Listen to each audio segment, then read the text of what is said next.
Bismillahirrahmanirrahim. Alhamdulillah. Wassalatu wassalamu ala Rasulillah wa ala alihi wa sahbihi wa man wala. Amma ba'd. Ikhwati fillah rahimani wa rahimakumullah. Sekilas tentang beberapa hukum dan masalah yang perlu kita ketahui tentang Ramadan, yaitu permulaan siam atau permulaan Ramadan tentu dengan ru'yatul hilal, dengan melihat hilal Ramadan. Yang jadi permasalahan jika hilal ini tampak oleh penduduk suatu negeri, apakah berarti wajib puasa bagi penduduk negeri yang lain? Ada beberapa mazhab dan pendapat fuqaha dalam hal ini, namun yang lebih mendekati kepada nusus dan dalil bahwa muslimin mengikuti imamnya. Yang dimaksud imam adalah pemerintahnya, pemimpin yang berkuasa di negerinya. Hal ini untuk menjaga kesatuan dan kebersamaan serempak mereka dalam menjalankan syiar siam Ramadan, begitu pula Syawal, Aid 1 Syawal. Di dalam hadis Rasulullah sebutkan, saumukum yauma yasumun nas wa fitrukum yauma yuftirun nas. Puasa kalian di hari orang berpuasa dan berbuka kalian, yakni Syawal, di hari orang berbuka. Orang yang dimaksud adalah kaum muslimin di negerinya, atau seperti Suyuti dan Sindi menyebutkan yang dimaksud pemimpin mereka yang berkuasa di negerinya. Dan Islam mengajarkan demikian, kebersamaan. Makanya Rasulullah katakan di hari orang puasa, di hari orang berbuka, agar kamu tidak menyalahi orang belum pada puasa, kamu puasa sendirian. Orang sudah lebaran 1 Syawal, kamu masih puasa. Menyalahi kaum muslimin. Dan itu tidak dibenarkan dalam syariat. Nah, maka kembali kepada tadi bahwa itu mengikuti penguasa pemerintah yang di negeri kita berada. Yang kedua, tentang syarat wajibnya puasa. Syarat wajibnya puasa ada 5 syarat. Yang pertama tentunya Islam, maka dengan ini kafir tidak wajib puasa karena dia bukan muslim dan tidak sah. Waalaikumsalam. Kalaupun dia puasa tidak sah puasanya, tidak akan Allah terima dan tidak akan teranggap karena kekufurannya.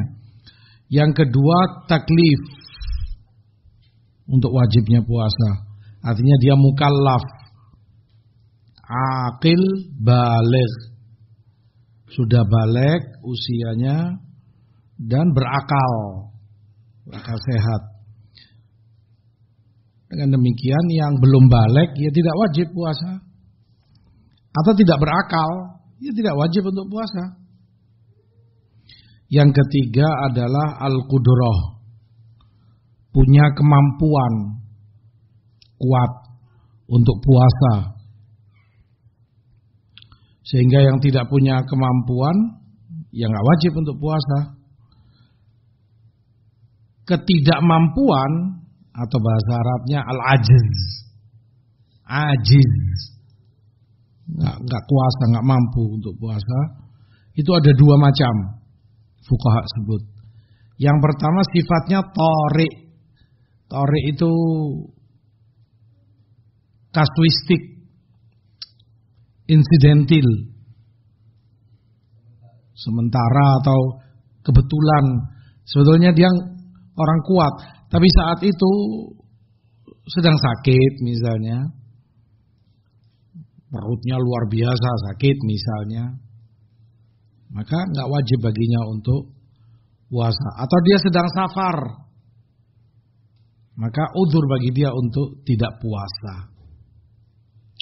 Yang kedua sifatnya daim, continue, terus memang. Ketidakmampuan itu terus ada padanya. Dan itu Allah sebutkan, wa 'alal ladzina yutiqunahu fidyatun ta'amu miskin. Kata Ibnu Abbas, asy-syekh wa syaikhah. Orang yang sudah tua, la yutiqani shaum, enggak mampu puasa. Kita punya nenek, punya kakek, jidah, usianya mungkin 70-80 tahun, enggak mampu suruh puasa. Maka tidak wajib baginya untuk berpuasa. Cukup dengan dia setiap hari memberi makan seorang miskin.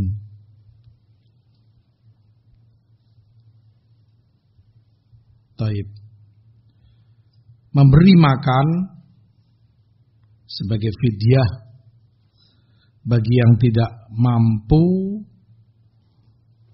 yang terus-menerus ini seperti orang tua untuk berpuasa.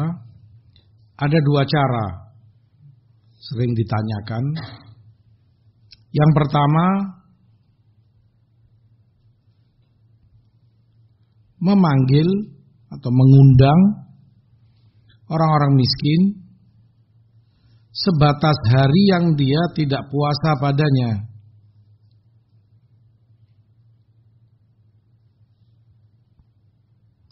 Sejumlah hari yang dia tidak puasa, kalau memang 1 bulan dia nggak puasa full, ya sudah. Sejumlah 30 hari ini dia berikan makan misalnya 30 orang miskin, dia undang di sini kasih makan, itu sebagai fidyah bagi dia 1 bulan. Atau mungkin dia mampu puasa cuma 10 hari, 20-nya nggak kuat sudah. Ya sudah, 20 hari ini dia buat makanan untuk 20 orang sekaligus menutupi 20 hari. Atau boleh juga cara yang kedua, tiap hari.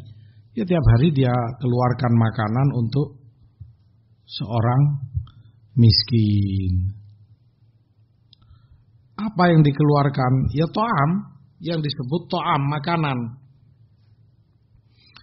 Mungkin itu korma, gandum, nasi, atau yang lain. Jelas itu disebut ta'am, makanan.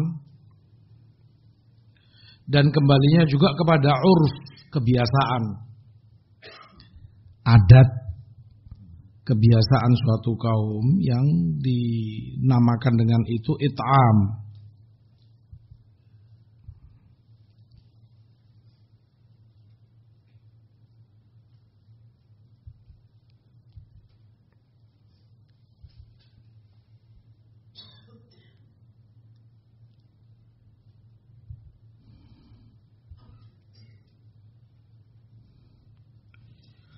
Permasalahan yang lain perlu diketahui pula, mungkin masing-masing kita punya orang tua atau nenek, kakek. Bolehkah mendahulukan it'am sebelum siam? Dia belum puasa, tapi sudah dikeluarkan it'amnya, memberi makan ke orang miskin ini dikeluarkan terlebih dahulu. Hal ini berarti mengedepankan fidyah atas puasa, dan itu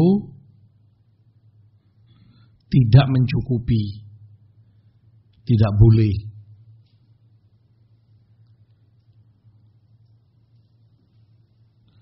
Oleh karena itu sama hukumnya seperti mendahului puasa. Dalam artian begini, apa boleh orang puasa Ramadan di bulan Sya'ban dengan niat ini puasa Ramadan bagiku, puasa wajib, rukun Islam bagiku. Tapi di bulan Sya'ban ini, ya tentunya tidak boleh dan tidak sah. Maka demikian pula it'am, memberi makan kepada orang-orang miskin, tidak boleh mendahului puasanya. Makanya Anas Ibnu Malik setelah beliau tua nggak mampu puasa, beliau menunggu sampai akhir bulan Ramadan 29 hari misalnya, beliau buat 29 makanan porsi, kemudian beliau undang sejumlah itu orang miskin, kemudian beliau berikan makanan.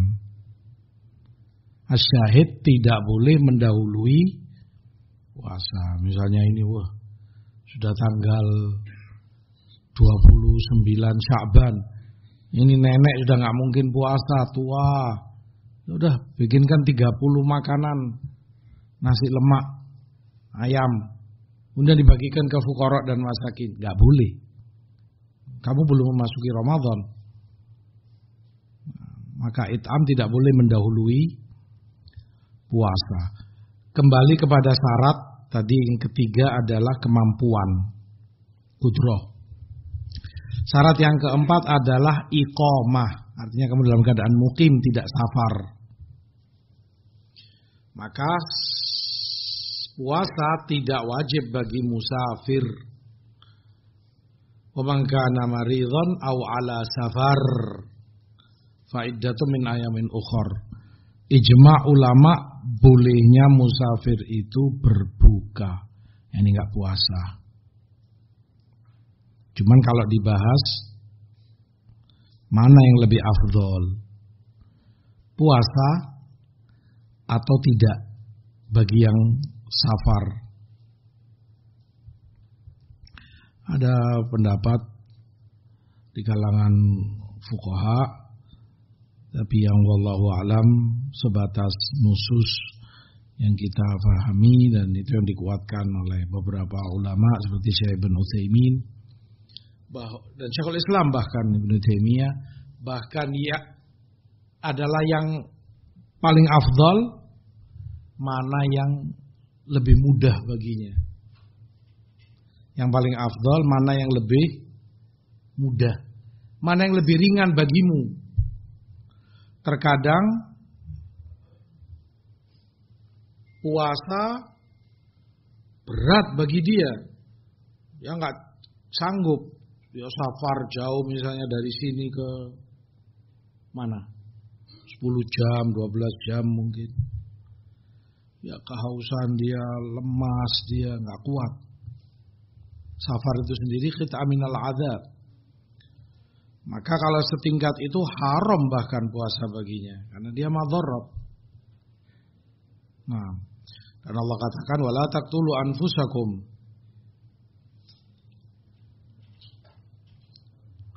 Namun jika sama antara berbuka dan puasa, maka puasa yang lebih afdal. Artinya kamu kalau ditanya kuat enggak? Kuat. Suruh puasa kuat, aku enggak masalah. Kalau berbuka jelas enggak masalah. Maka yang lebih afdal adalah tetap puasa. Kenapa? Satu, perbuatan Rasulullah SAW. Kata Abu Darda, di bulan Ramadan kami bersama Rasulullah SAW sangat panas sampai salah satu dari sahabat itu menutupi kepalanya dengan tangannya ini, karena sangat panasnya. Siang Arab sana, di negeri Arab panas. Al-Muhim,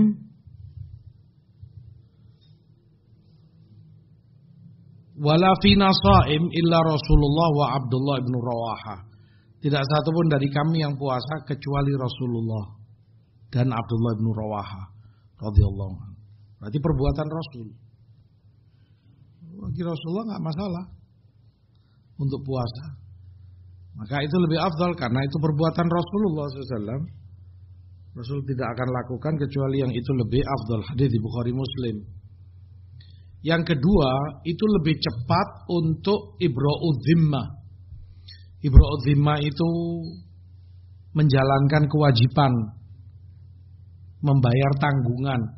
Karena kalau kamu nggak puasa di hari ini, misalnya ini Ramadan, kamu safar, boleh memang kamu nggak puasa, tapi akhirnya kamu kan punya hutang kepada Allah, punya tanggungan kewajiban yang kamu harus bayar nanti Syawal. Tapi dengan kamu puasa, sudah kamu nggak punya beban di hari ini, nggak punya hutang kepada Allah, makanya lebih afdal. Yang ketiga, secara umum muslimin itu lebih ringan baginya.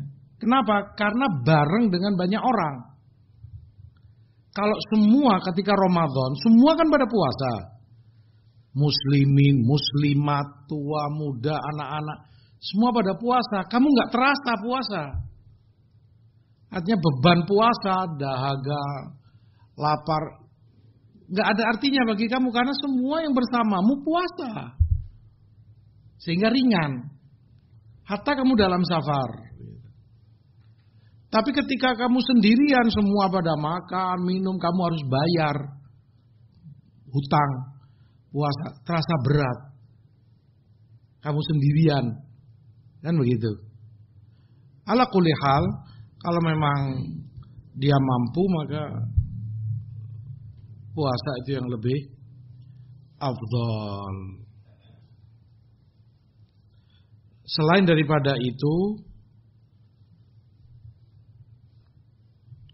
dia sedang berada di waktu yang istimewa tadi, Ramadan. Waktu ini istimewa, beda dengan bulan-bulan yang lain. Dan waktu pelaksanaannya puasa asalnya adalah Ramadan ini. Maka dia lakukan di waktunya jauh lebih baik ketimbang itu dia qadha, dia bayar di bulan yang lain yang keafdalannya tidak seperti Ramadan. Walaupun boleh, tapi yang dibahas adalah keafdalan, dia berada di waktu yang mulia. Memang itu jika sama, namun jika berat baginya untuk puasa, lebih baik dia berbuka. Orang beda satu dengan yang lain. Ada yang ringan, puasa bagi dia nggak pengaruh. Mau siang, mau safar ke sana kemari, tubuhnya nggak lemas. Santai dia seperti orang nggak puasa saja. Tapi ada orang lain yang enggak, betul-betul berat bagi dia. Maka tergantung mana yang terbaik bagi kamu. Kamu lebih tahu. Jika memang lebih baik bagi kamu tetap puasa, nggak pengaruh, ya puasalah tetap. Tapi ketika kamu tahu dirimu nggak kuat, nggak mampu, la yukallifullahu nafsan illa wus'aha. Allah tidak bebani hambanya di luar kemampuannya, maka berbukalah jika nggak mampu.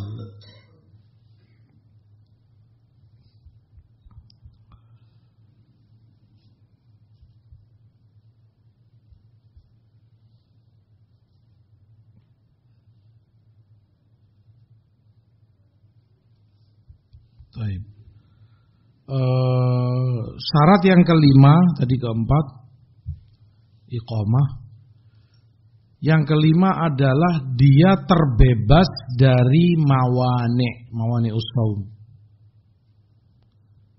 Terbebas dari penghalang-penghalang puasa. Ini kembalinya ke siapa? Wanita.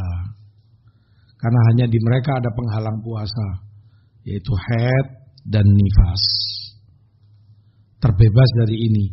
Artinya ketika dia nggak sedang haid, nggak sedang nifas, ya wajib baginya puasa dengan syarat-syarat di atas tadi.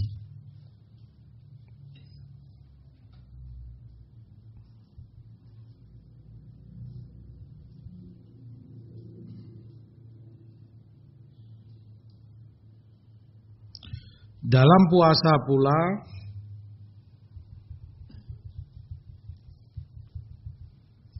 permasalahan yang juga perlu kita ketahui,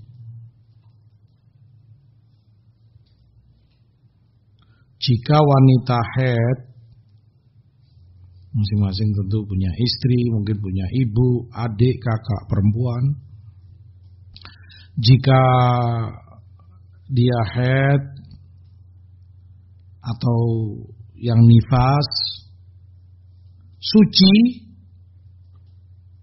di tengah Ramadan, berhenti darahnya suci di tengah Ramadan. Begitu pula serupa dengan itu musafir, dia nggak berbuka, dia nggak puasa, dari mana begitu masuk ke negerinya sampai ke Muar misalnya, tapi masih siang, masih jam 3 misalnya, jam 3 asar sore. Maka apa yang harus mereka lakukan? Kewajibannya apa? Ini tadi berhenti haidnya, nifasnya di tengah hari. Atau ini musafir nggak puasa, masuk negerinya masih siang atau sore. Ada dua madhab fuqaha. Yang pertama mereka katakan wajib bagi mereka imsak wal qadha. Kewajiban pertama imsak, maka semenjak dia ini tadi berhenti darahnya atau ini datang dari safar, nggak boleh makan sudah. Plus qadha, nanti Syawal harus bayar. Kenapa harus berhenti, nggak boleh makan? Alasan mereka karena penghalang sudah nggak ada. Tadi yang haid penghalangnya karena haid, sekarang sudah nggak haid, ya sudah harus imsak. Dia punya udzur untuk tidak puasa karena ada penghalang. Sekarang penghalangnya sudah nggak ada, darahnya sudah berhenti, maka harus imsak, nggak makan, nggak minum. Begitu pula yang nifas. Ini tadi juga penghalangnya karena safar. Sekarang sudah nggak safar, sudah sampai ke negerinya, maka dia harus imsak kata mereka. Adapun qadha ma'ruf karena sempat tidak puasa. Pendapat kedua mengatakan yang wajib bagi mereka hanya qadha, bayar, tidak berkewajiban untuk imsak, untuk menahan makan dan minumnya. Kenapa? Alasan mereka, kalau bagi yang haid nifas, hari itu ghairu muhtaram. Bagi mereka bukan hari yang harus dia hormati, dia puasa. Dia punya alasan untuk ada penghalang darahnya. Dari awal dia punya penghalang, dari awal hari itu subuh masih ada darahnya. Maka alasan mereka kan menghormati hari.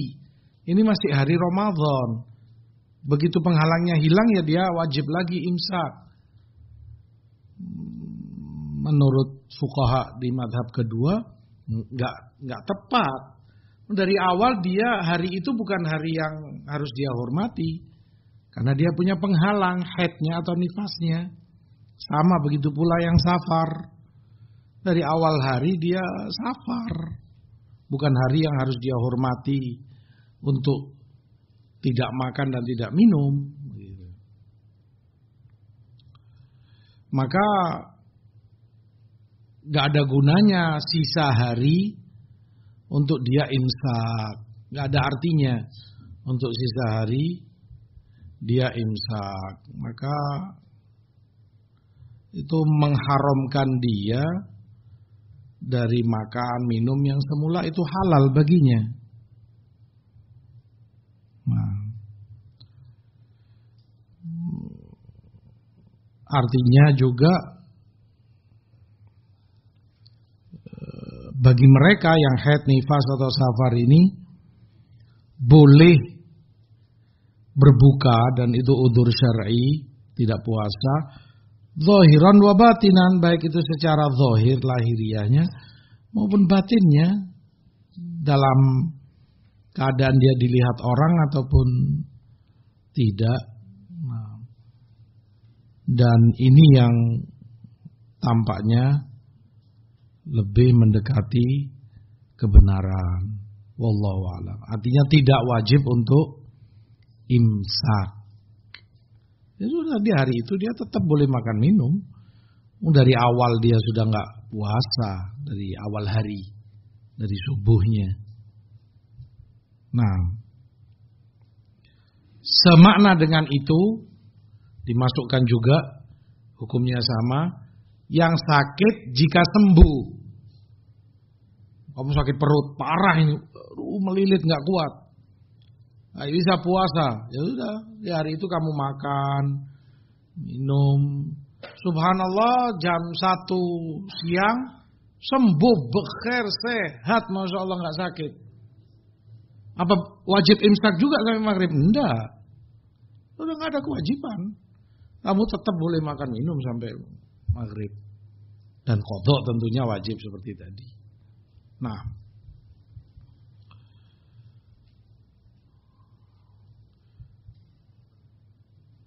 mirip dengan itu, walaupun mungkin di kita nggak ada, tapi ada saja mungkin di keluarga, di teman, handai tolan, bisa faidah itu diberikan, yaitu jika sebab wajibnya puasa tajaddad, terbaharui. Artinya begini, jika seorang anak, mungkin adik kita atau anak kita mungkin ya, balik di tengah hari, dia lapor, "Bi, aku tadi tidur jam 11, bangun-bangun basah, aku mimpi begini-begini." Berarti kamu sudah balik, nak. Ini jam 12 siang Ramadan. Anak ini balik sekarang. Berarti kan kena kewajiban puasa saat itu, baru memasuki balik. Atau orang kafir Islam saat zuhur dia bersyahadat asyhadu alla ilaha illallah, jadi muslim. Islam tadi syarat untuk wajib puasa, tapi di tengah hari dia Islamnya. Nah, serupa dengan itu pula akal, mungkin sempat hilang akalnya, begitu siang sadar atau kembali akal sehatnya. Yang semacam ini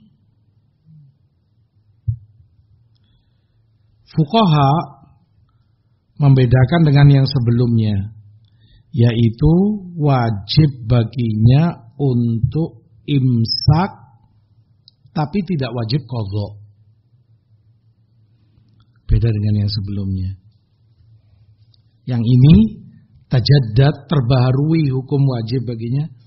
Anakmu balik zuhur atau tetanggamu kafir Islam zuhur, kamu sampaikan sekarang kamu wajib imsak, nggak boleh makan minum sampai maghrib. Apa aku harus qadha di hari ini karena pagi tadi nggak puasa? Nggak wajib untuk qadha. Tidak wajib untuk qadha, hanya berkewajiban untuk imsak. Ya mulai sekarang, karena di situ ada kewajiban yang tadi belum ada sebab yang mewajibkan untuk dia imsak, karena dia belum balik, karena ini belum Islam.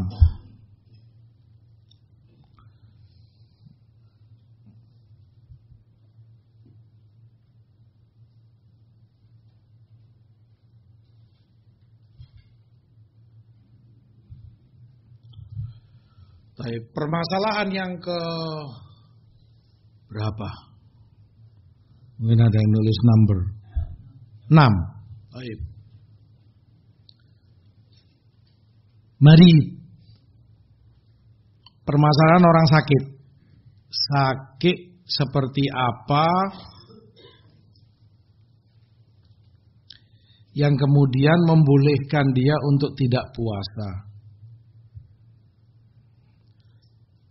Yang pertama dari yang keenam ini, jika puasa itu berat baginya dan bahkan memadorotkan dia.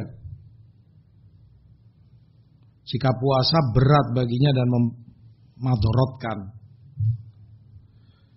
Misalnya seperti orang yang kena gula, diabetes, masyaallah, maka atau serupa dengan itu yang gagal ginjal,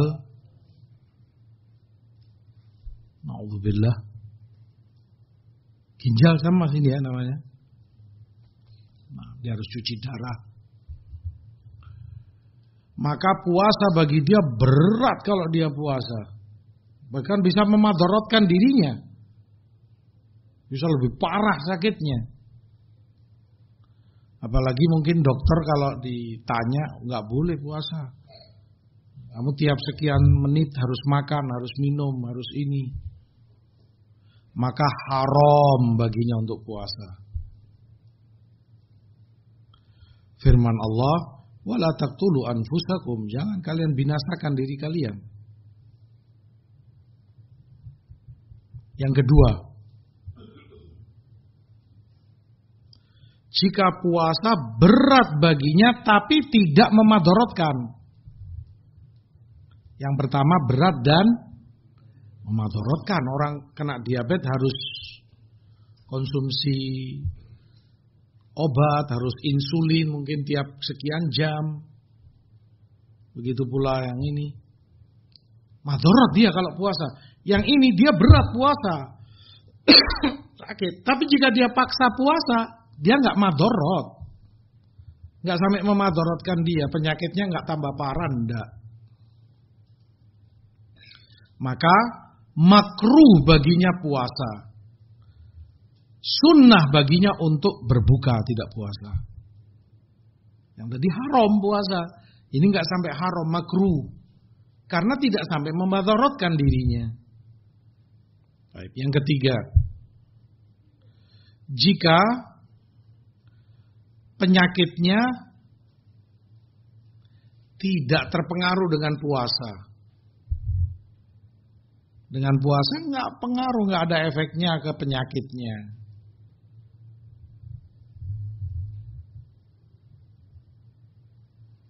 Misalnya, ya banyak. Kepala pening. Pening ringan ya, pusing, ringan. Atau influenza, kamu bersin-bersin sedikit, batuk-batuk sedikit. Kalaupun kamu puasa ya nggak masalah, nggak ada efeknya ke penyakitmu. Nah, maka yang semacam ini tidak halal baginya untuk berbuka. Nggak boleh berbuka. Tetap dia harus wajib puasa. Paham ya? Itu bentuk-bentuk penyakit, mana yang boleh, mana yang tidak untuk berbuka.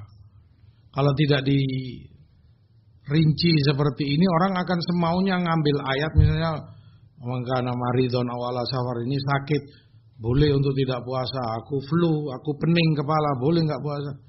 Ya nggak demikian ya akhi. Sakit bermacam-macam levelnya, bertingkat-tingkat. Ya, maka tadi bedakan mana yang berat, memadorotkan, berat, tidak memadorotkan, dan yang ketiga tidak ada pengaruh sama sekali dengan puasanya.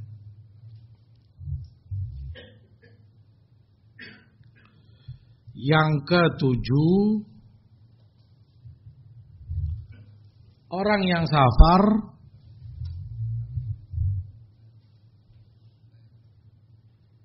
dan dia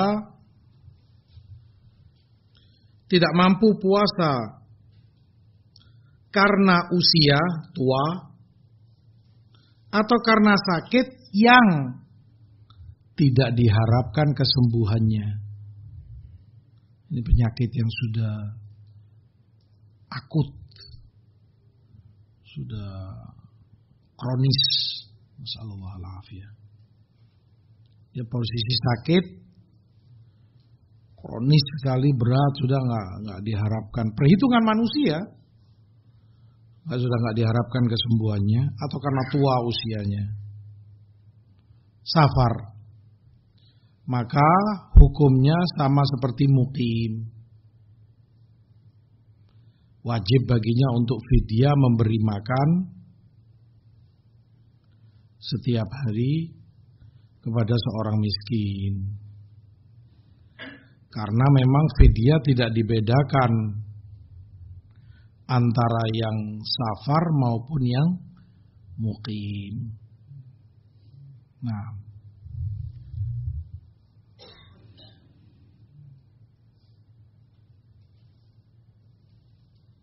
masalah yang ke-8, ini sangat mungkin terjadi kalau seseorang niat puasa dan dia berpuasa dari awal hari, dari subuh, dia sahur, dia niat puasa sampai zuhur, ada sesuatu yang mengharuskan dia safar.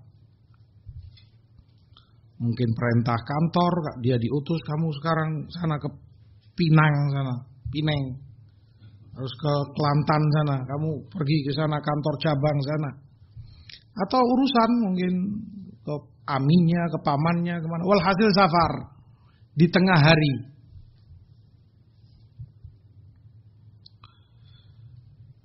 Melihat ayat, waman kana maridun aw ala safarin fa iddatun min ayamin ukhar.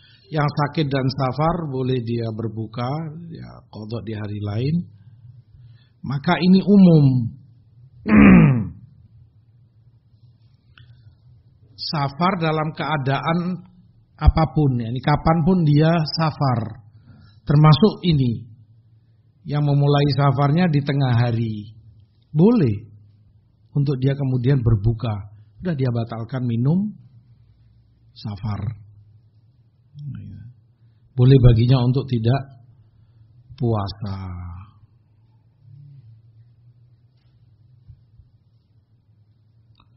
Di Muslim, hadis Jabir, Rasulullah SAW ketika keluar dalam perang Fath,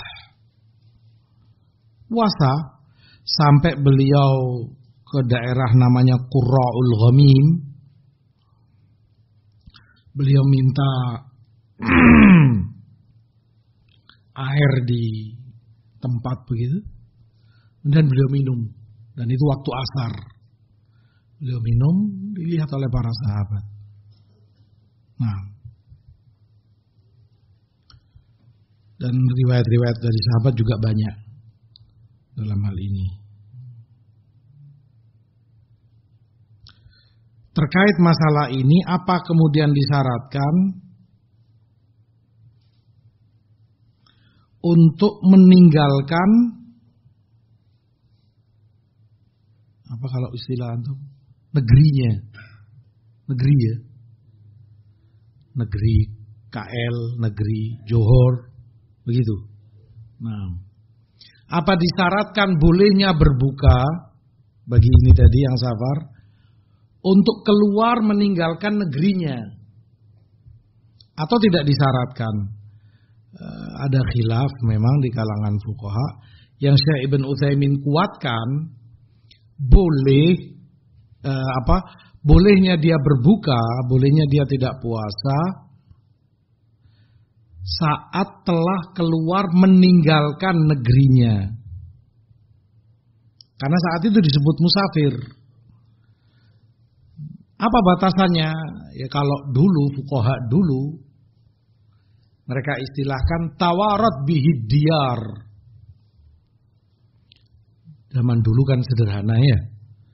Namanya negeri itu, ini Madinah misalnya. Mereka rumah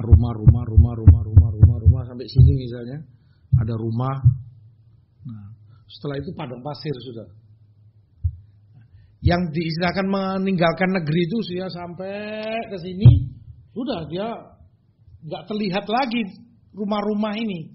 Dia masuk ke gurun pasir, perjalanan, saat itu dia musafir. Boleh untuk berbuka. Ya, perkirakan. Antum misalnya di KL, yang tinggal di KL, mau safar, kira-kira kalau sekarang dimanapun kamu kelihatan bangunan masalahnya. Ada KLCC, ada ini. Tapi diperkirakan, seandainya seperti zaman dulu, negerimu sudah kamu tinggalkan jauh, kamu sudah gak kelihatan bangunan, rumah-rumah.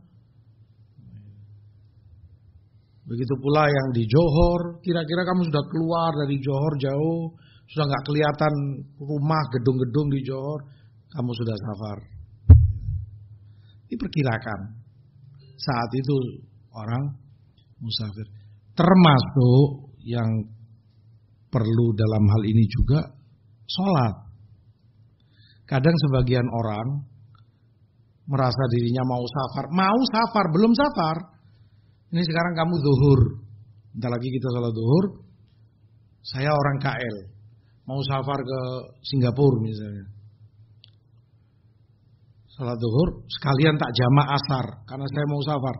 Nggak boleh. Karena kamu belum musafir namanya. Kamu masih mukim dan ini negerimu. Qasar, jamak itu bagi musafir dan kamu belum musafir namanya. Kapan musafir tadi? Ketika kamu sudah meninggalkan negerimu. Itu kamu namanya musafir. Saat itu kamu boleh jamak, boleh qasar, boleh tidak puasa. Mafhum? Nah, itu masalah yang ke-8.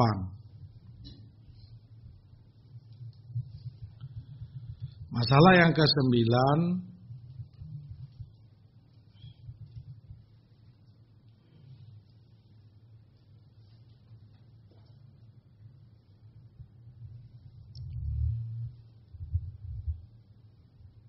orang yang berbuka, ini nggak puasa, demi kemaslahatan orang lain, untuk kemaslahatan orang lain. Misalnya,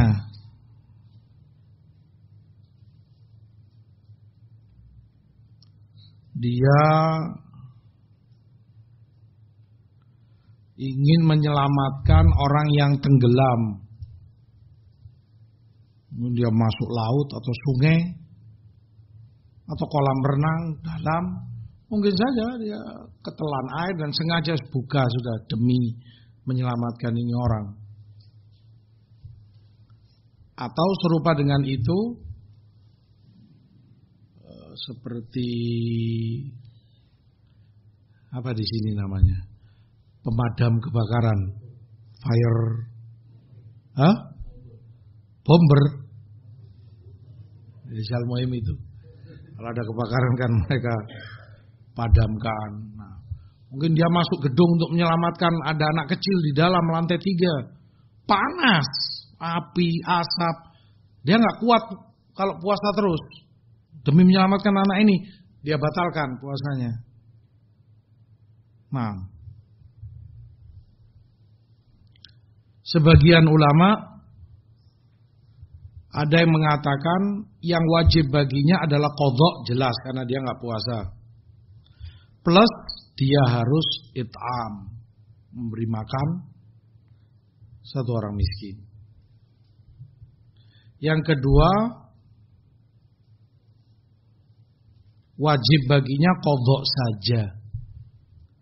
Tidak ada kewajiban untuk it'am, untuk memberi makan.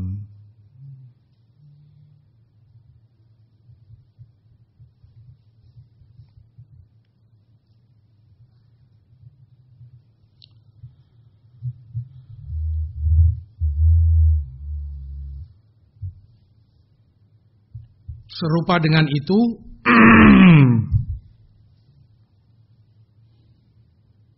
kalau ada orang memerlukan donor darah,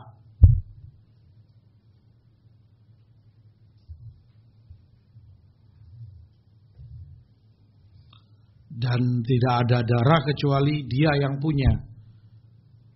Mungkin tetangganya atau siapalah keluarganya. Ini apa darahnya? Ini AB plus.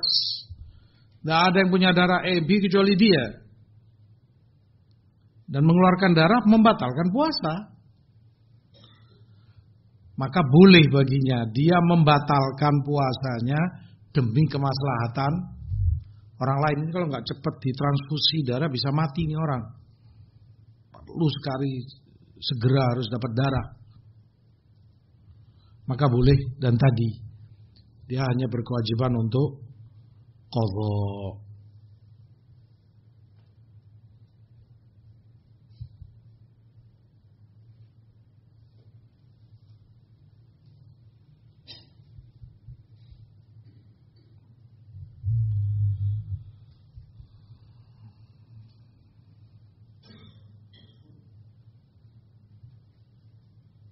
Tadi mungkin permasalahan yang ke-9, bahwa syarat wajibnya puasa adalah akal sehat. Dengan ini, jika orang hilang akal sehatnya, gila atau hilang pikirannya, dari subuh sampai maghrib, maka tidak sah dia untuk puasa dan tidak wajib qadha. Sebagian orang karena ini keluarganya mungkin gila, dibayarkan fidyahnya, kasih makan orang miskin. Enggak benar. Kenapa? Karena dia bukan orang yang terkena kewajiban puasa. Karena kita tahu syarat terkena kewajiban puasa akal. Sementara ini orangnya enggak berakal.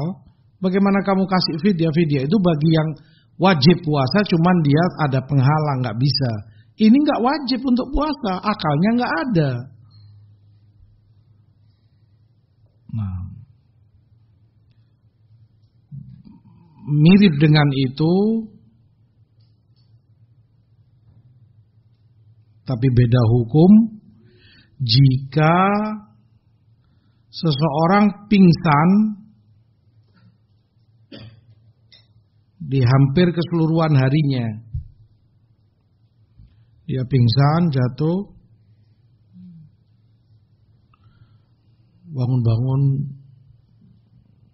pukul 5, pukul 6, karena maghrib antum jam 7 ya. Maka ini juga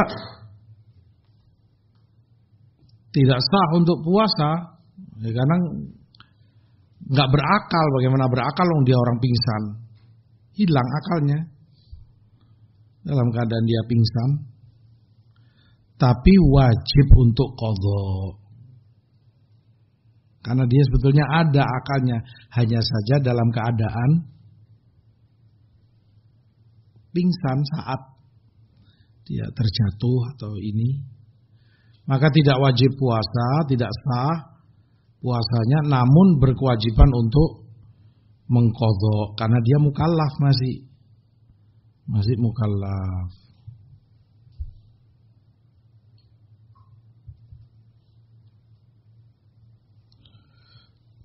C dari yang ke-9 masih terkait akal. Jika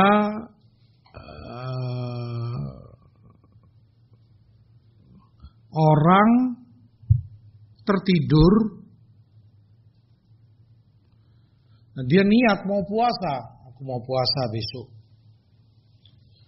Namun karena sangat ngantuk, ya, sebelum adzan subuh dia udah ketiduran di ruangan sendiri, nggak ada orang. Bangun-bangun adzan maghrib. Mungkin saja, mungkin, sangat mungkin. Kita nggak membahas masalah sholatnya, tapi terkait puasanya. Dia kan puasa, dia nggak makan nggak minum, cuma tidur. Puasanya sah dari dia dan tidak berkewajiban untuk qadha. Puasanya sah dan tidak berkewajiban untuk qadha. Nah,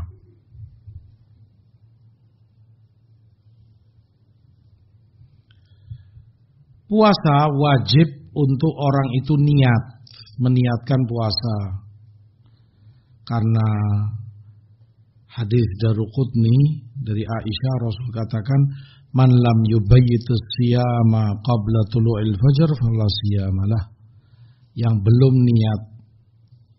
tidak niat puasa sebelum terbitnya fajar, maka tiada puasa baginya, enggak sah. Maka wajib untuk niat.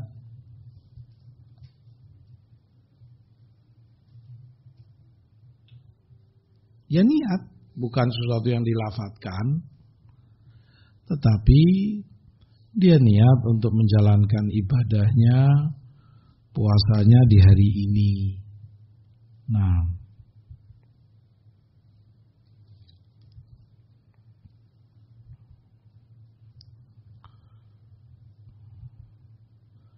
termasuk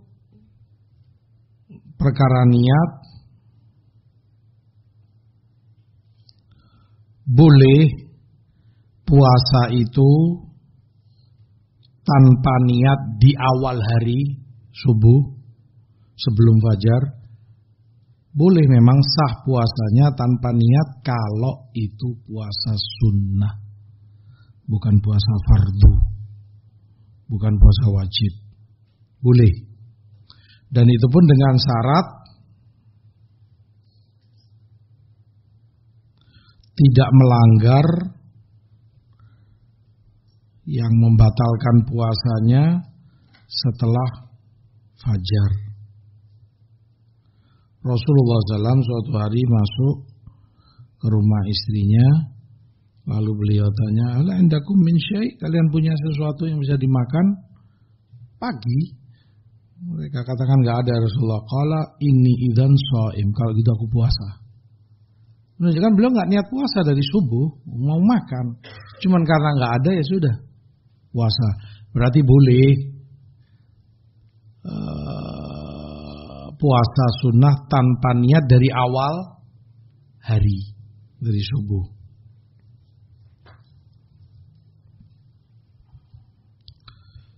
Perkara yang ke berapa? 10. Nah,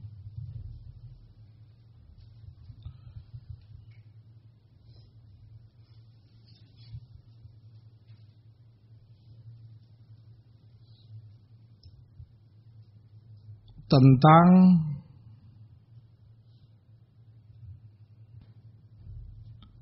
perusak puasa, pembatal puasa, dan beberapa yang mengharuskan atau mewajibkan kafarah.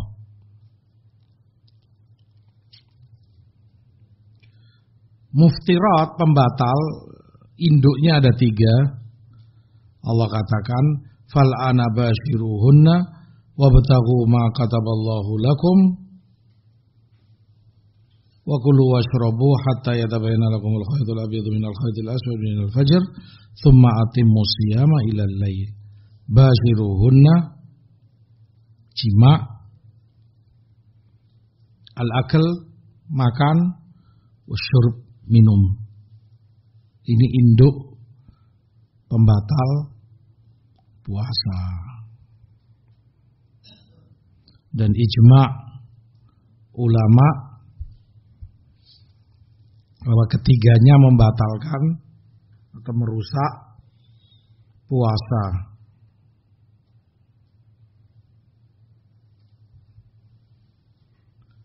Satu, makan, al-akal wa kulu. Yang dimaksud makanan, al-akal, adalah sesuatu yang masuk lewat perut, lambung, melewati mulut. Baik itu sesuatu yang bermanfaat ataupun bahkan yang bermadarat.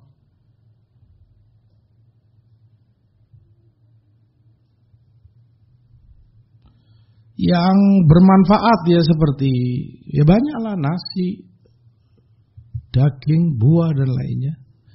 Yang tidak bermanfaat seperti rokok, madharat bahkan hashish yang hidup itu,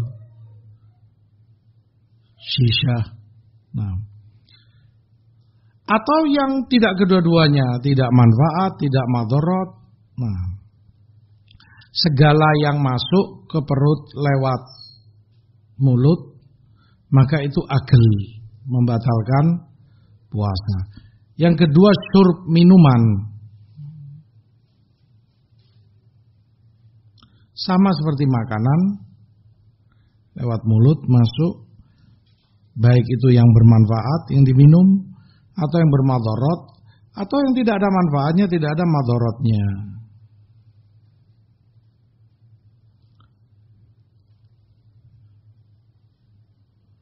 Termasuk yang membatalkan yang dinamakan su'uto, pakai to. Su'uto, yaitu sesuatu yang masuk ke dalam tubuh perut melewati hidung. Melewati hidung. Karena ada saluran memang dari hidung sampai ke lambung. Dan itu membatalkan. Makanya Rasulullah katakan, wabaligh fil istinsyaq illa an takuna sha'imah. Salah satu yang diperintahkan ketika wudhu adalah istinsyaq. Kamu hirup air itu lewat hidungmu. Dan Rasul karena kuat-kuatlah menghirup, balik. Kecuali kalau kamu puasa, Rasul katakan. Karena sangat dikhawatirkan dan sangat mungkin air itu akan masuk ke perutmu. Dan itu membatalkan puasa.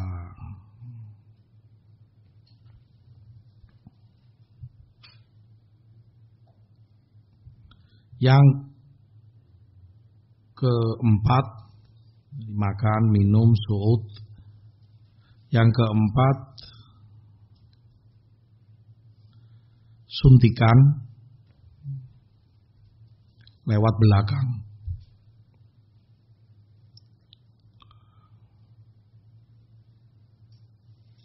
Ini satu, ulama sebutkan tidak disebut makanan, tidak disebut pula minuman karena penting tadi ada pengaruhnya. Secara bahasa maupun secara adat, urf, nggak ada orang nyebut itu suplai makanan atau serupa dengan makanan, mengenyangkan, nggak ada. Dokter pun tidak mengatakan itu. Dan juga beda dengan minum, bukan seperti minum. Yang kedua,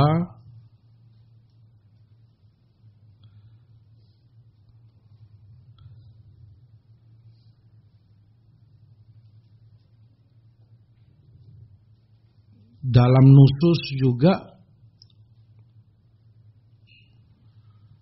tidak ada penjelasan bahwa yang semacam itu termasuk pembatal puasa. Quran dan Sunnah membatasi yang masuk ke dalam tubuh makanan, minuman. Dan ini bukan makanan, bukan minuman. Maka dengan itu dia bukan termasuk yang membatalkan puasa. Suntikan lewat belakang, lewat tempat duduk yang kamu duduki, bukan termasuk yang membatalkan puasa. Dan ini kaidah penting, bahwa kalau kita ragu tentang sesuatu, apakah ini membatalkan puasakah atau tidak, hukum asalnya tidak membatalkan. Itu hukum asal. Maka kita nggak boleh sembrono. Ngerti sembrono? Sembarangan. Nggak boleh sembarangan. Oh, batal itu. Oh, ini termasuk lah. Karena ini perkara ibadah, harus dibatasi dengan yang ada nas, yang ada dalilnya. Dalil membatasi makan, minum, jima. Selama itu nggak termasuk itu, maka nggak boleh kamu katakan itu membatalkan puasa.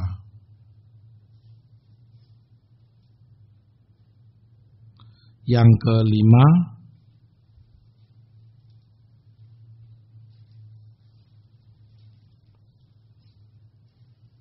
memakai celak. Tahu celak? Sama celak namanya ya, di mata itu. Bahkan kalau itu bisa sampai ke tenggorokan, kadang masuk dari mata ini bisa masuk ke dalam. Tapi itu sama seperti suntikan tadi, nggak ada yang mengatakan itu makanan atau minuman.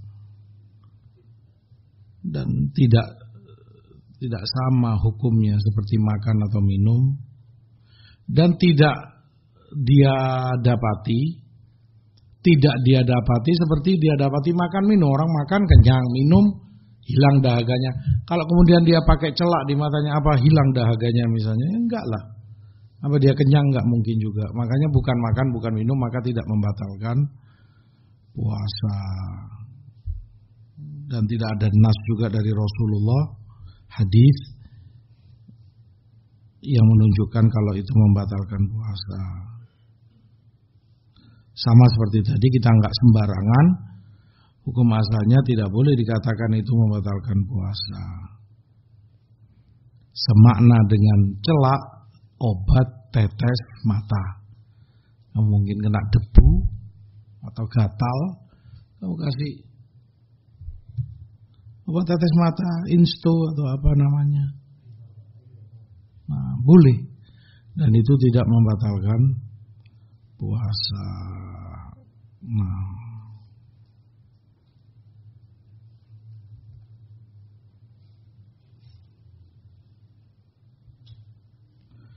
semakna dengan itu dalam medis, kalau dimasukkan kamera lewat mulut, apa namanya?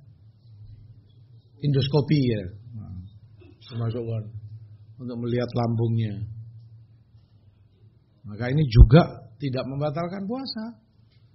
Karena memang bukan makanan, bukan minuman, dan tidak semakna dengan itu juga. Dengan masukan itu kan orang nggak kemudian kenyang. Kecuali kalau mungkin saja ditempelkan di kameranya atau mungkin di kabelnya minyak semacam jelly atau serupa dengan itu masuk ikut ke dalam perut, maka ini bisa membatalkan. Karena sudah semakna dengan makanan. Ada sesuatu yang masuk dan menempel di perutmu. Kalau ada memang, seandainya dikasih jelly atau serupa dengan itu. Nah,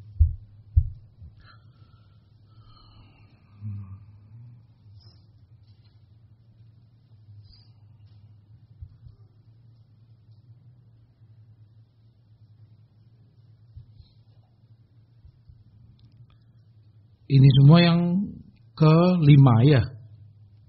Yang keenam, tadi kepada pembatal puasa, sengaja muntah. Muntah, tahu ya? Wah. Dengan sengaja. Maka ini membatalkan. Sama, baik itu muntahnya banyak ataupun sedikit. Karena hadis menyebutkan wa man istaqa'a falyaqdi. Dan barang siapa yang sengaja memuntahkan, maka hendaklah dia mengqadha puasanya, dia bayar.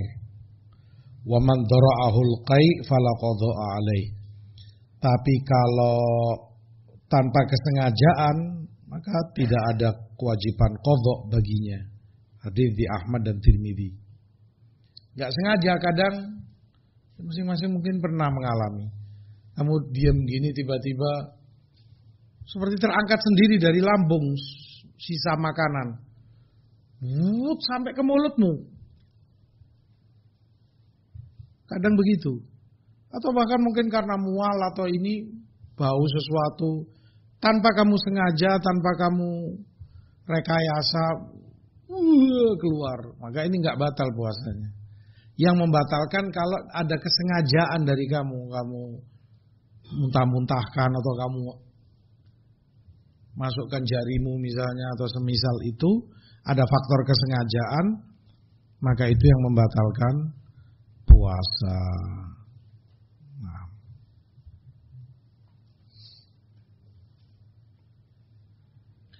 Muntah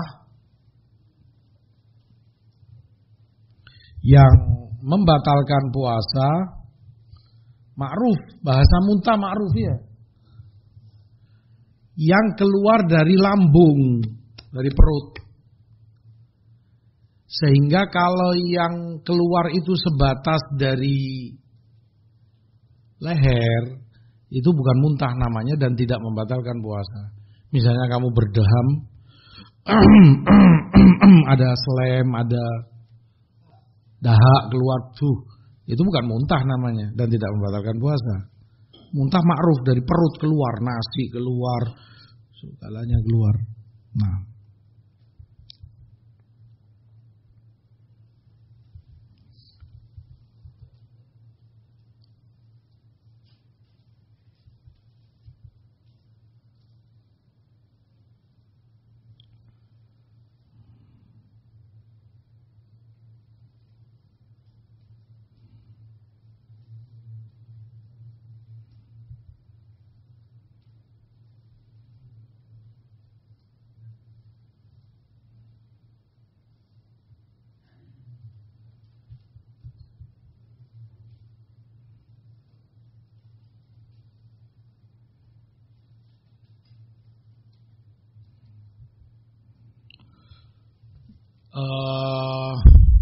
yang keberapa?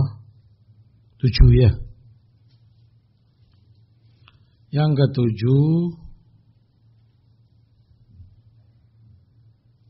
kalau seseorang mubasyarah, bercumbu dengan istrinya selama bukan jima. Wala haya'a fiddin, tidak ada malu dalam agama. Mungkin kamu pegang, kamu raba, kamu ciumi, semisal itu. Sampai kemudian dia amza, keluar madhinya syahwat. Maka Syekhul Islam Ibnu Taimiyah menguatkan itu tidak membatalkan puasa.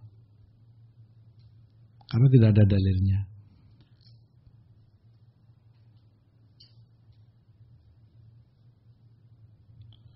Begitu pula kalau dia mungkin tidak sengaja melihat wanita yang bukan mahramnya, walhasil terlihat begitu sedang lewat, mungkin wajahnya Masya Allah, sehingga sampai dia keluar madhinya, maka ini pun tidak membatalkan puasa, karena pandangan itu pun termaafkan. Rasulullah sebutkan dalam riwayat Abu Dawud dan Tirmidzi, fa innalakal ula wa laysat lakat tsaniyah. Bagimu yang pertama, ini pandangan pertama tanpa kesengajaan, tapi tidak boleh yang kedua. Artinya kedua kamu sengaja melihat memang. Termasuk dalam hal ini adalah kalau dia berpikir sampai kemudian keluar. Berpikir, berhayal bersama istrinya, walhasil sampai keluar. Maka ini pun tidak membatalkan puasanya, karena Allah katakan, Rasulullah sebutkan, innallaha tajawaza an ummati ma haddatsa bihi anfusuha ma lam ta'malu tatakallam. Allah ampuni dari umat ini selama itu dalam pikiran mereka, dalam benak mereka, selama belum diamalkan, selama belum dia ucapkan. Sebatas dalam pikiran, dalamnya Allah ampuni, tidak kena hukum. Taib. Yang ke-8, hijamah atau ihtijam, berbekam. Bekam ma'ruf, ambil darah kotor. Selama dengan syarat keluar darah darinya. Dengan ini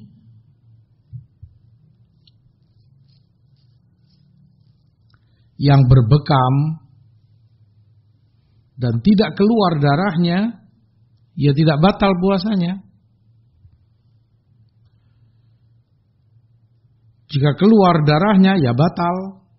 Baik itu sedikit ataupun banyak keluarnya darah, batal. Baik bekamnya itu di area kepala atau yang lain, mungkin punggung, kaki, dan tempat-tempat lain yang dibekam. Dalam hadis Rasul katakan, aftarul hajimu wal mahjum. Telah batal puasa orang yang membekam dan yang dibekam. Yang satu subjek hajim, yang kedua objeknya mahjum, yang dibekam. Hadis dikuatkan oleh Imam Ahmad, Syekhul Islam.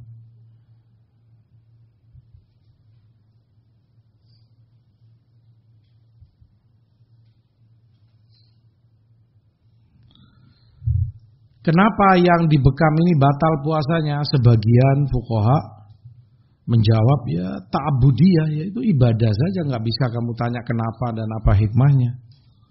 Namun sebagian ulama lain termasuk Syekhul Islam mengatakan ada hikmahnya. Yang dibekam objek, karena bekam ini melemahkan dia, darahnya banyak keluar, lemah dia. Posisi lemah dia perlu suplai makanan, pengganti. Karena kalau dibiarkan tanpa makan, minum bisa pengaruh madharat pada tubuhnya. Bahkan ke depan juga nggak hanya hari itu bisa bahaya bagi dia.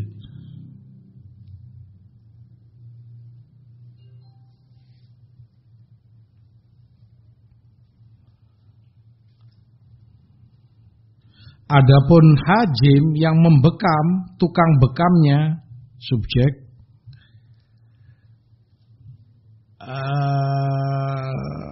agar kemudian darah kotor, darah penyakit yang dia hirup tidak sampai masuk ke dalamnya, ke perutnya. Karena dulu, zaman dulu, tukang bekam pakai mulut. Jadi orang dibekam dengan keterbatasan sederhana, belum ada alat-alat pompa atau ini, itu nggak ada. Terus setelah ini dilukai, untuk mengeluarkan darah, kalau ini misalnya punggungnya orang ya disedot, mereka sedot begitu. Nah, sehingga namanya darah kadang masuk. Makanya Rasulullah katakan, kasbul hajjam khabith. Penghasilan tukang bekam kotor, jelek. Karena pekerjaan itu bukan kerjaan mulia. Ya karena itu dia nyedot darah orang, mungkin darah kotor berpenyakit, mungkin saja masuk, kesedot, ketelan, sangat mungkin zaman itu dengan kesederhanaan mereka. Alhamdulillah dari sisi itu Syekhul Islam menyebutkan hikmahnya kenapa bekam itu membatalkan, sehingga kalau bekam itu dengan alat seperti sekarang nggak ada, bahkan mulutnya pun dia tutup masker, ya sedot begini, ilat ini sudah nggak ada, sebab yang disebutkan fuqaha ini sudah nggak ada, aman dia, nggak mungkin masuk. Maka tukang bekamnya tidak lagi batal, subjek tukang bekam nggak lagi batal, karena nggak ada yang masuk, nggak ada yang dikhawatirkan. Nah, demikian yang dikuatkan oleh beliau rahimahullah ta'ala.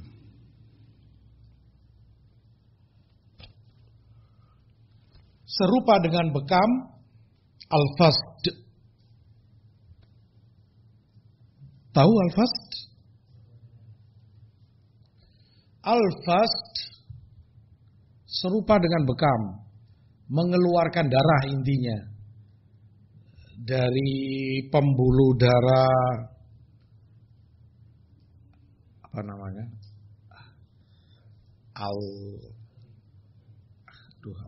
Lupa.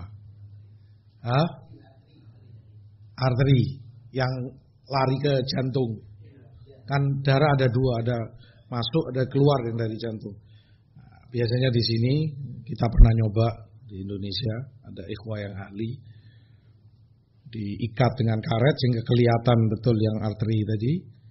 Kemudian ada pisau kecil semacam begini, disuntikan ini, tes, dan dirobek sedikit, keluar itu darah mancur. Lebih banyak dari bekam keluarnya, lama sekali keluarnya. Di sini, kadang di sini juga ada titik-titik yang mereka paham lah di mana tempat fast, di kaki. Nanti walhasil di darahnya ditempati, kemudian dia kasih air, nah dia bisa membaca, artinya membedakan, oh ini antum ada kolesterol tinggi, kelihatan darahnya itu begini-begini. Antum ada diabetes, gula cukup tinggi karena begini. Antum ada urik karena ini begini. Walhasil mereka ahlinya. Al-muhim ini fast dengan syarat mengeluarkan darah juga, tentunya dengan kesengajaan seperti proses yang tersebutkan.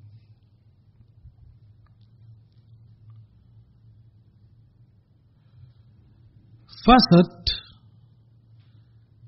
madhab pertama, fuqaha katakan itu tidak membatalkan puasa, nggak bisa disamakan dengan hijamah, karena hijamah ta'budiyah kata mereka.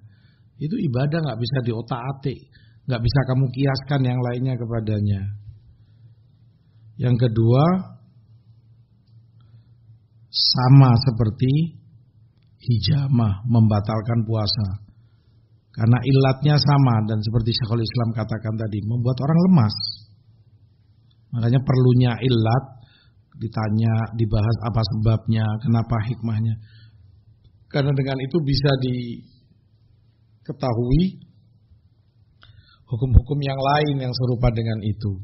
Syekhul Islam melihat ilatnya melemahkan, orang lemes, kuat, darah banyak keluar, dan memang betul. Bahkan sebagian kita saat itu pening kepalanya umat ini karena banyak sekali yang keluar memang. Al-muhim, dari sisi makna ini sama dengan hijamah. Apa bedanya? Sama seperti bekam, cuman cara pengeluarannya saja beda. Nah, karena sama maka dihukumi membatalkan puasa. Adzan jam berapa? 1/4.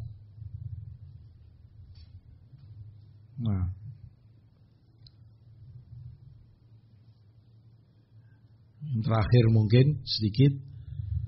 Keluarnya darah berarti yang keberapa ini? 11. Terserah antum kasih nama. 10, 11, 12. Yang penting tercatat ya. Keluarnya darah sedikit. Biasanya sedikit keluar, nggak banyak. Terkadang saat sikat gigi atau mungkin pakai siwak, mungkin karena kasar, terkena gusi, terkena ini, keluar darahnya kadang kan, terlalu kencang sikatnya, keluar darah. Atau saat menggaruk, mungkin ada gatal di sini misalnya, kamu terlalu kencang menggaruk, akhirnya keluar darah walaupun sedikit. Atau mimisan. Tahu mimisan? Keluar darah dari hidung anak-anak kadang. Terlalu panas, terlalu capek, pior keluar. Dari hidungnya keluar darah. Apa namanya? Ya harus ada namanya, di antum pasti ada. Gak mungkin gak ada. Hidung darah. Kalau di kita namanya mimisan. Keluar darah dari hidung. Atau serupa dengan itu pula cabut gigi. Tentunya ada darah keluar sedikit ketika gigi itu dicabut.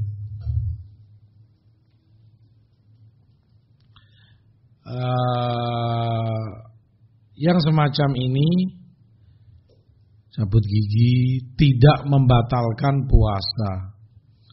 Kenapa? Karena tujuannya memang bukan mengeluarkan darah. Beda dengan yang tadi. Yang tadi memang sengaja mengeluarkan darah. Bekam, fasad. Memang darah niat dikeluarkan. Ini kan bukan tujuannya mengeluarkan darah. Ya keluar darah. Kebetulan saja ngikut sifatnya. Yang saya inginkan ambil gigi. Kemudian darah keluar ya sifatnya ngikut saja, tabak. Maka tidak pengaruh kepada puasanya. Sama ketika orang garuk tadi, saya mau menghilangkan gatal saja. Karena terlalu kencang keluar darah, maka tidak membatalkan puasanya. Saya hanya ingin bersiwak atau bersikat gigi. Keluar darahnya bukan niat saya mengeluarkan darah. Maka yang semacam ini terampuni dan tidak membatalkan puasanya. Wallahu a'lam wa sallallahu ala nabi Muhammad. Itu sesi kedua kita. Ada lagi? Kapan itu? Selesai sholat duhur atau kapan? Sore. Jamaah ndak goda, ndak makan siang mereka, dilatih untuk puasa dari pertengahan hari. Gimana? Mau sore atau pada zuhur? Antum mana yang nyaman buat antum? Asar saja. Allah. Sallallahu alaihi wasallam.